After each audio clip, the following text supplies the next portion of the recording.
प्रदेश में चंदन के वन विकसित करने की दिशा में राज्य सरकार ने बड़ी पहल शुरू की है। मुख्यमंत्री भजनलाल शर्मा के निर्देश पर वन विभाग ने योजना को आगे बढ़ाते हुए सिरोही जिले के पिंडवाड़ा क्षेत्र के जानापुर गांव में प्रस्तावित स्थल का निरीक्षण किया। वन मंत्री संजय शर्मा ने बताया कि फिलहाल प्रदेश में 3 स्थानों को चंदन वन विकास के लिए चिन्हित किया गया है, जहां चरणबद्ध तरीके से परियोजना लागू की जाएगी। इस योजना का उद्देश्य पर्यावरण संरक्षण, हरित क्षेत्र विस्तार और आर्थिक लाभ सुनिश्चित करना है। सरकार का मानना है कि चंदन वन परियोजना से स्थानीय स्तर पर रोजगार के नए अवसर भी पैदा होंगे और क्षेत्रीय विकास को गति मिलेगी। तो सिरोही के पिंडवाड़ा से ये खबर आपको बता रहे हैं। देखिए, पर्यावरण संरक्षण के साथ रोजगार और आर्थिक लाभ पर जिस तरीके से फोकस है सरकार का, राजस्थान में चंदन वन विकास की दिशा में बड़ा कदम जो है उठाया गया है। सीएम शर्मा के निर्देश पर वन विभाग की ये नई पहल सामने आई है। प्रस्तावित जो स्थल है उसका वन मंत्री ने बारीकी से निरीक्षण किया है।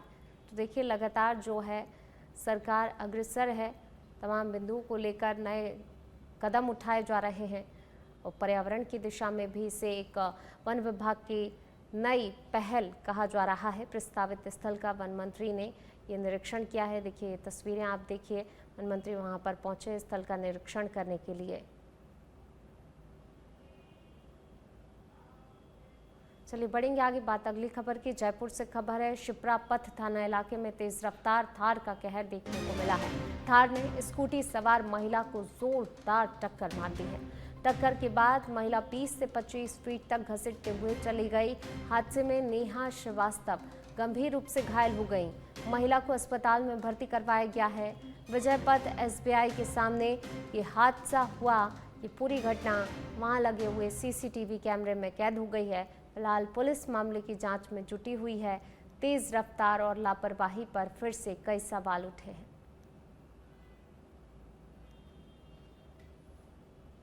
तो देखिए, ये दर्दनाक सड़क हादसा बेहद खतरनाक और भयावह तस्वीरें, देखिए विचलित कर देने वाली ये तस्वीरें हैं। जिस तरीके से देखिए महिला को 20 से 25 फीट तक ये थार जो है घसीटते ले गई है, जिससे महिला गंभीर रूप से घायल हो गई है। नेहा श्रीवास्तव नाम है महिला का, गंभीर रूप से घायल हुई हैं, जिन्हें अस्पताल में एडमिट करा दिया गया है। शिप्रापथ थाना इलाके में तेज रफ्तार थार का कहर देखने को मिला है। थार ने स्कूटी सवार महिला को जोरदार टक्कर मार दी।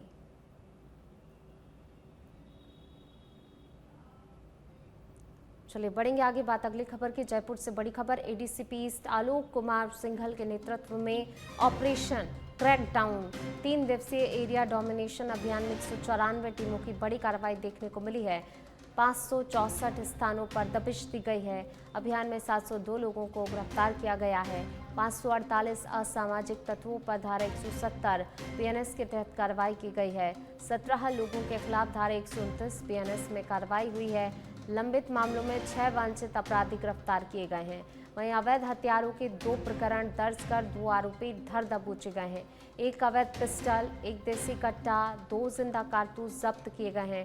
सभी आरोपियों के फिंगरप्रिंट और फोटो लेकर राजकॉप और ICJS पर सत्यापन कराया गया है। जयपुर ईस्ट पुलिस का अपराधियों पर बड़ा शिकंजा कसा गया है। तो देखिए, जयपुर ईस्ट पुलिस का अपराधियों पर यह शिकंजा, ऑपरेशन क्रैकडाउन के तहत कार्रवाई की गई है। पुलिस ने 3 दिवसीय एरिया डोमिनेशन अभियान चलाया और इस अभियान के तहत देखिए गिरफ्तारी की गई है। 564 स्थानों पर पुलिस टीम ने दबिश दी।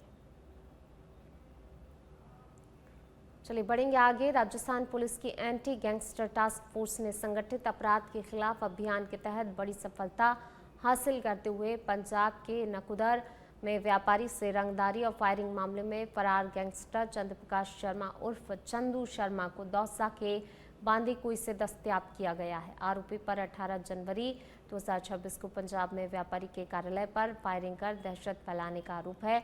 मामले में गैंग के अन्य सदस्य पहले ही पकड़े जा चुके थे, जबकि चंद्रप्रकाश लगातार ठिकाने बदल कर बच रहा था।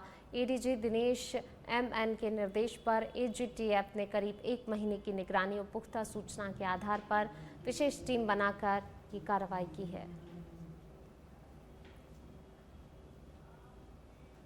मुख्यमंत्री भजनलाल शर्मा के 6 मई के प्रतापगढ़ दौरे को लेकर प्रशासन पूरी तरह से अलर्ट मोड पर है। जारी मिनट टू मिनट कार्यक्रम के अनुसार मुख्यमंत्री जयपुर से उदयपुर होते हुए शाम 4:45 बजे पर बम्बोरी पहुंचेंगे और शाम करीब 5 बजे राजकीय उच्च माध्यमिक विद्यालय में आयोजित ग्राम विकास चौपाल में भाग लेंगे। यहाँ वे ग्रामीणों से सीधा संवाद करेंगे और योजनाओं की समीक्षा करेंगे। इसके साथ ही ग्रामीणों की समस्याएं भी सुनेंगे। तो वहीं कार्यक्रम के बाद मुख्यमंत्री बम्बोरी में रात्रि विश्राम करेंगे। इस दौरे को लेकर जिला प्रशासन, पुलिस और सभी विभागों को सुरक्षा, ट्रैफिक, चिकित्सा, बिजली, सड़क, संचार व्यवस्थाएं दुरुस्त करने के निर्देश दिए गए हैं ताकि कार्यक्रम सफलतापूर्वक संपन्न हो सके।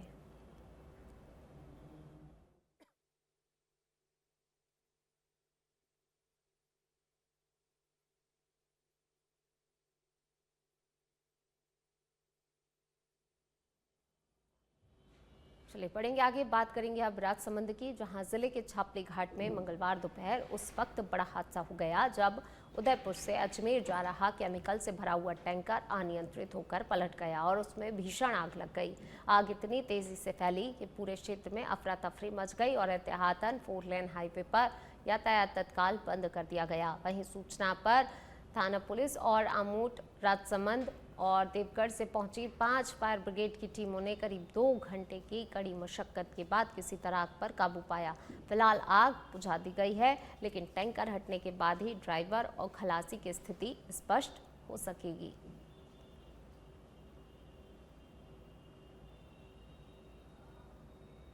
चलिए बढ़ेंगे आगे, बात अब बाड़मेर की, जहां बैतूल क्षेत्र के सेवन्याला गांव में घरेलू बिजली लाइन की गंभीर समस्या पर सच बेधड़क द्वारा खबर प्रकाशित करने के बाद बड़ा असर देखने को मिला है।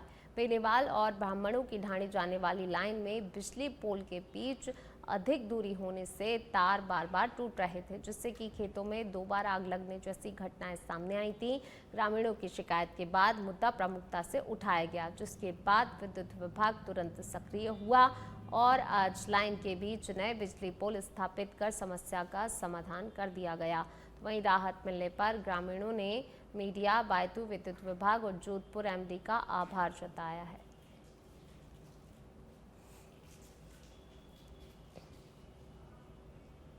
चलिए बात करते हैं अब सीकर की, जहां जिले के श्री माधोपुर में लगातार 2 रात हुई मूसलाधार बारिश के बाद मीना मोहल्ला क्षेत्र में जल निकासी व्यवस्था पर कई गंभीर सवाल खड़े हो गए हैं। किसान राधेश्याम पारिक ने आरोप लगाया, नगर पालिका द्वारा करोड़ों रुपए खर्च कर बनाए गए बड़े नाले की तकनीकी खामियों के कारण बारिश और नालियों का गंदा पानी उनके खेत में भर गया, जिससे कि लाखों रुपए की सब्जी फसल नष्ट हो गई है। पीड़ित किसान का कहना है कि पहले भी कई बार प्रशासन को समस्या से अवगत कराया गया, लेकिन बिना सही पैमाइश के निर्माण होने से परेशानी जस की तस बनी है। किसान ने तकनीकी जांच, फसल नुकसान का मुआवजा, जिम्मेदार अधिकारियों पर कार्रवाई की मांग करते हुए आंदोलन की चेतावनी दी है।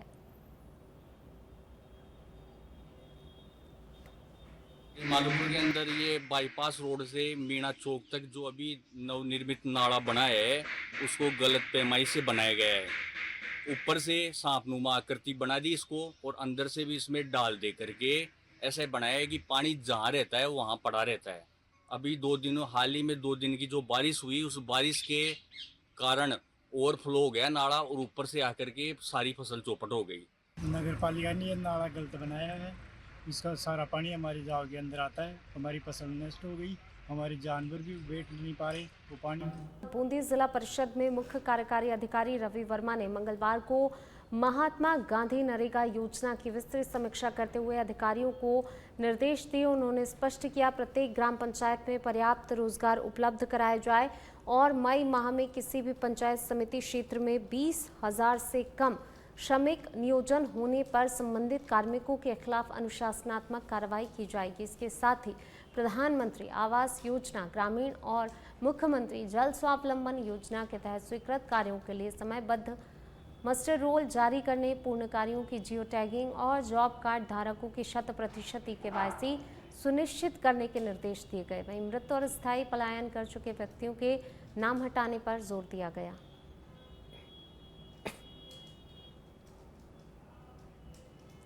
बालोतरा में मौसम ने अचानक करवट लेते हुए तेज हवाओं और तूफानी बारिश का असर दिखाया, जिससे कि जहां जनजीवन कुछ समय के लिए प्रभावित हो गया। वहीं लोगों को भीषण गर्मी से बड़ी राहत मिली। पिछले कई दिनों से पड़ रही तेज गर्मी के बाद दोपहर बाद अचानक आसमान में घने बादल छा गए और धूल भरी आंधी के साथ तेज बारिश शुरू हो गई, जिससे कि कई स्थानों पर दृश्यता कम हो गई। वहीं बारिश के कारण सड़कों पर पानी भर गया और आवागमन में लोगों को थोड़ी परेशानी का सामना भी करना पड़ा।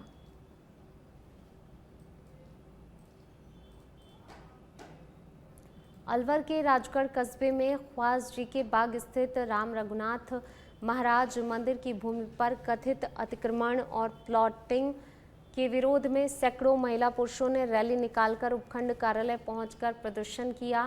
प्रदर्शनकारियों ने प्रशासन के खिलाफ नारेबाजी करते हुए एसडीएम सीमा मीना को जिला कलेक्टर के नाम ज्ञापन सौंपा। संघर्ष समिति के पदाधिकारियों ने आरोप लगाया भूमाफिया मंदिर की भूमि को खुर्द-बुर्द कर रहे हैं।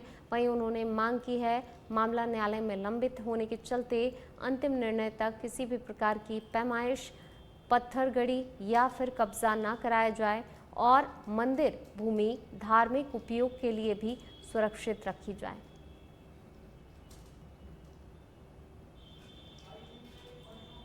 ये भाग भगवान जी का मंदिर हमारे ख्वास जी का बाग में, उसके बैनर तले आ जाए संघर्ष समिति बनाई है हम लोगों ने। और मामला ये है कि मंदिर की जमीन है, उस मंदिर की जमीन को प्रशासन ने भूमाफिया के साथ मिलकर खुद किया है। उसके सिलसिले में हम एसडीएम साहब के पास आए हैं। एसडीएम यहाँ पे प्राचीन काल से बहुत ही पुराना मंदिर है, जहाँ अपने गोविंद देव जी भगवान का मंदिर है, उसी के साथ का मंदिर है। इसकी जो भूमि है मंदिर माफी भूमि है, उसको प्रशासन ने अपनी सह से भूमाफियाओं के नाम कर दिया है और वहाँ प्लॉटिंग कर रहे हैं अवैध। उसका हम सभी ग्रामवासी विरोध करें। ठाकुर जी की भूमि ठाकुर जी के पास ही रहे।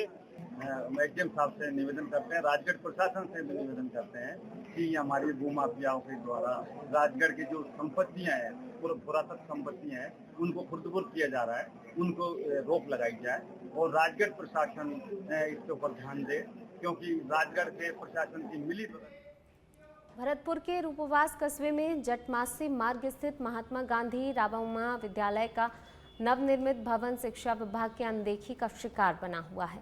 वर्ष 2019 में करीब 28 लाख रुपए की लागत से तैयार इस भवन का उद्घाटन भी हो चुका है, लेकिन 7 साल बाद भी विद्यालय को यहां स्थानांतरित नहीं किया गया। परिणाम स्वरूप भवन अब क्षतिग्रस्त होने की कगार पर पहुंच गया है। कमरों की दीवारों में दीमक लग चुकी है, फर्नीचर धूल फांक रहा है, चार दीवारी और सीढ़ियां टूटने लगी हैं। स्थानीय लोगों का कहना है पुराने विद्यालय में कमरों की कमी के बावजूद नए भवन का उपयोग नहीं होना गंभीर लापरवाही है। अब क्षेत्रवासी जल्द ही स्कूल शिफ्टिंग की मांग कर रहे हैं। विद्यालय परिसर में कक्षों की संख्या कम है, वहाँ केवल 5 कक्ष हैं और लगभग 10 कक्षों की और लैब की आवश्यकता है, जिस कारण वहाँ अभी विद्यालय। खबर जयपुर से है। पुलिस कमिश्नर सचिन मित्तल का बड़ा एक्शन देखने को मिला है। 2 से 4 मई तक चला 3 दिवसीय एरिया डोमिनेशन अभियान। विशेष आयुक्त ओम प्रकाश के सुपरविजन में चारों डीसीपी ने संयुक्त कार्रवाई की है। 503 पुलिस टीमों ने 1793 स्थानों पर दबिश दी है। कुल 1461 वांछित और असामाजिक तत्व गिरफ्तार किए गए हैं। 1004 व्यक्तियों को धारा 170 बीएनएस में गिरफ्तार किया गया है। 24 हिस्ट्री शीटर, 44 सामान्य अपराधी और 11 जघन्य अपराधों में वांछित आरोपी धर दबोचे गए हैं। आर्म्स एक्ट के 6 नए प्रकरण दर्ज किए गए हैं। एनडीपीएस एक्ट के 11 प्रकरणों में 11 आरोपी गिरफ्तार किए गए हैं। 7.162 किलो गांजा, स्मैक, कोकीन, एलएसडी और एमडीएमए बरामद किया गया है। आबकारी एक्ट में 76 प्रकरण दर्ज किए गए हैं। 77 गिरफ्तारियां हुई हैं।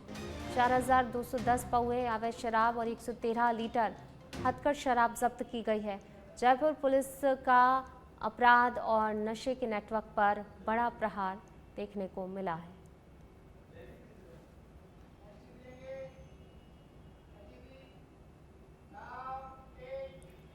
बानसूर के नारायणपुर क्षेत्र में खरवा सब सेंटर पर कार्यरत एएनएम से मारपीट के मामले में पुलिस ने कार्रवाई की। घटना से नाराज एलएचवी और एएनएम संघ के सदस्यों ने उपखंड कार्यालय पहुंचकर मुख्यमंत्री के नाम ज्ञापन सौंपते हुए आरोपियों की 2 दिन में गिरफ्तारी की मांग की है। तो वहीं पीड़िता के अनुसार फील्ड कार्य से लौटते समय आरोपियों ने गाली गलौज की है, मारपीट की, अभद्र व्यवहार किया। इसके साथ ही मोबाइल भी छीना गया, वीडियो रिकॉर्डिंग भी डिलीट कर दी गई। पुलिस ने मामला दर्ज होने के बावजूद गिरफ्तारी नहीं होने से नर्सिंग स्टाफ में भारी रोष व्याप्त है। वहीं संघ ने चेतावनी दी है, समय रहते कार्रवाई नहीं हुई तो जिला मुख्यालय पर धरना प्रदर्शन किया जाएगा।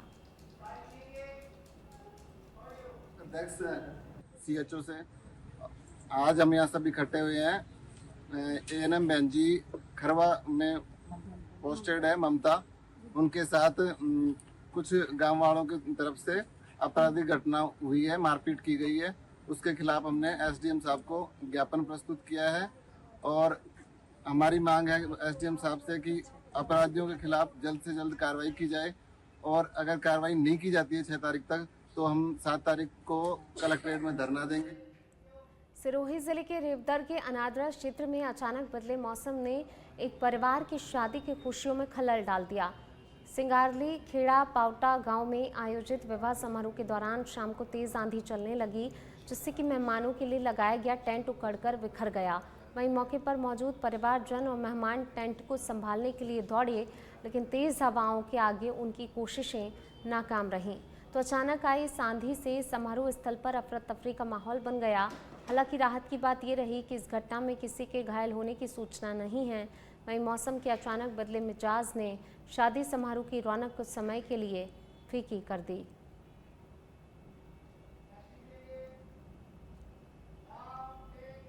भरतपुर जिले के बयाना के महतपुरा क्षेत्र की ग्राम पंचायत महमदपुरा में अटल सेवा केंद्र पर आयोजित जनसुनवाई कार्यक्रम में ग्रामीणों ने बड़ी संख्या में पहुंचकर अपनी मूलभूत समस्याएं प्रशासन के सामने रखी।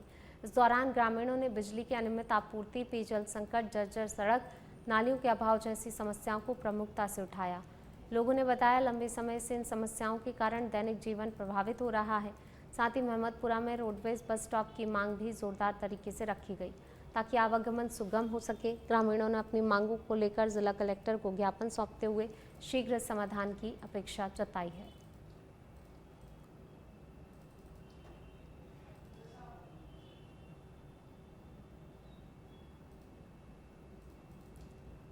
तो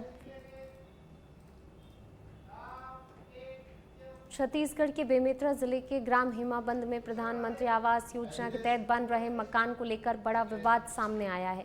ग्रामीणों ने आरोप लगाया शासकीय भूमि पर अतिक्रमण का निर्माण किया जा रहा था, जिसकी शिकायत कई बार प्रशासन से की, लेकिन समय रहते कार्रवाई नहीं होने से निर्माण छत स्तर तक पहुंच गया। ग्रामीणों ने जियो टैगिंग प्रक्रिया में लापरवाही के आरोप लगाए हैं। मामला उजागर होने के बाद प्रशासन हरकत में आया और तहसीलदार धाड़ी ने निर्माण कार्य पर तत्काल रोक लगाते हुए हितग्राही को नोटिस जारी किया। अब सवाल उठ रहे हैं, आखिर इतने समय तक जिम्मेदार अधिकारी चुप क्यों रहे? लापरवाही पर क्या कार्रवाई होगी?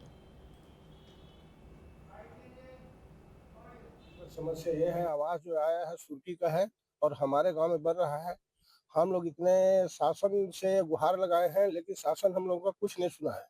अभी तक 2 साल से मकान टूटा नहीं है, जिससे हमको बहुत परेशानी हो रही है।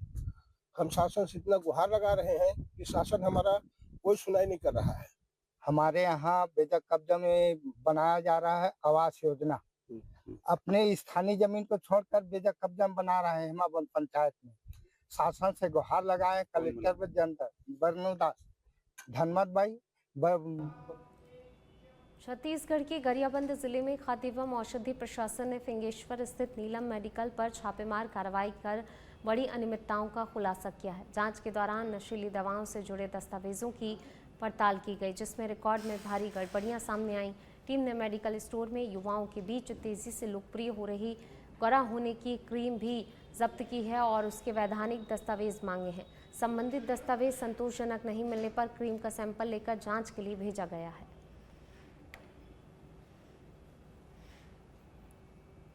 तो नशीली दवाओं के रिकॉर्ड में भारी अनियमितता मिली है।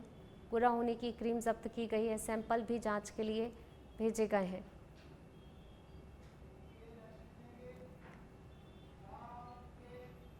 इसी बीच रुक करते हैं अगली खबर का। जयपुर से खबर। आरटीओ सेकंड के निरीक्षक राजेश चौधरी बने परिवहन विभाग के स्वयंभू प्रवक्ता।